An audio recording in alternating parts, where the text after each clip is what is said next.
మీకు తెలుసా ఐపీఎల్లో గెలిచిన టీంకు 20 కోట్ల ప్రైజ్ మనీ ఇస్తారు.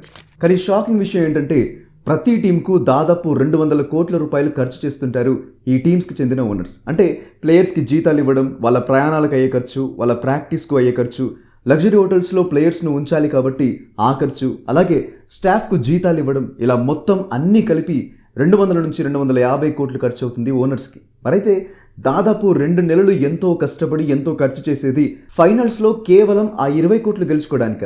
ఇంతకంటే బుర్ర తక్కువ పని ఏదైనా ఉంటుందా అనిపిస్తుంది కదా. కానీ ఐపీఎల్ బిజినెస్ ఎలా జరుగుతుందో తెలిస్తే మైండ్ బ్లాక్ అయిపోతుంది. నిజానికి ఇంతవరకు కప్పు కొట్టని teams like LSG, Punjab Kings, Delhi Capitals కూడా కొన్ని వేల కోట్లు సంపాదించి పెట్టాయి ఆ టీమ్ ఓనర్స్ కి. For example Punjab Kings co owner అయిన ప్రీతి జింతా 2008లో ఆ టీంలో 23% స్టేక్ అంటే వాటా కోసం దాదాపు 35 కోట్లు ఇన్వెస్ట్ చేశారు. కట్ చేస్తే ఇప్పుడు ఆ స్టేక్ వాల్యూ ఏకంగా 1200 కోట్లు దాటేసింది. అంటే 35 కోట్లు పెడితే 1200 కోట్లు వచ్చాయన్నమాట. ఒక చిన్న టీంలో కేవలం 23% వాటాని ఇంత సంపాదించి పెడితే big teams like CSK, MI and RCB teams value ఎంత ఉంటుందో మీ ఊహకే వదిలిస్తున్నాను. అయితే ఇక్కడ అసలు డౌట్ ఏంటంటే 20 కోట్ల కోసం ఆడే ఈ ఆటలో టీమ్ ఓనర్స్ ఎలా వేల కోట్లు సంపాదిస్తున్నారు? నిజానికి ఫైనల్ గెలిస్తే వచ్చే అమౌంట్ జస్ట్ ఒక ప్లేయర్ ని కొనడానికి వెళ్ళిపోతుంది. ఈ ఇయర్ ఎల్ఎస్జీ రిషబ్ పంత్ కోసం 27 కోట్లు ఖర్చు చేసింది. సో ఐపీఎల్ ఓనర్స్ ఎలా సంపాదిస్తారో చూద్దాం. Number 1, title sponsors. Present IPL ను మనం టాటా ఐపీఎల్ అని పిలుస్తున్నాం. ఇలా గతంలో వివో ఐపీఎల్ అని, పెప్సీ ఐపీఎల్ అని, డిఎల్ఎఫ్ ఐపీఎల్ అని పిలిచేవాళ్ళు.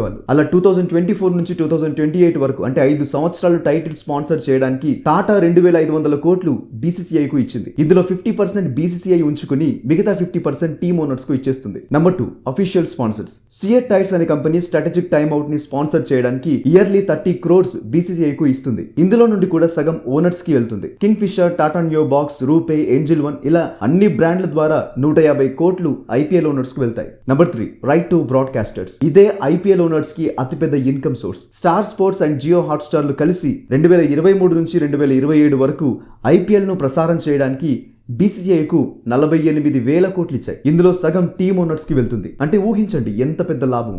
గైస్, ఇంకా చాలా విధాలుగా డబ్బులు వస్తాయి ఓనర్స్ కి. ఈ షార్ట్ వీడియోలో అన్ని చెప్పడం కష్టం. ఇన్స్టా బయోలో లేదా ఎఫ్బి కామెంట్ సెక్షన్ లో ఫుల్ వీడియో లింక్ ఉంటుంది, చూసేయండి. ఆల్రెడీ యూట్యూబ్ లో 1 మిలియన్ వ్యూస్ కూడా క్రాస్ అయింది ఈ వీడియో.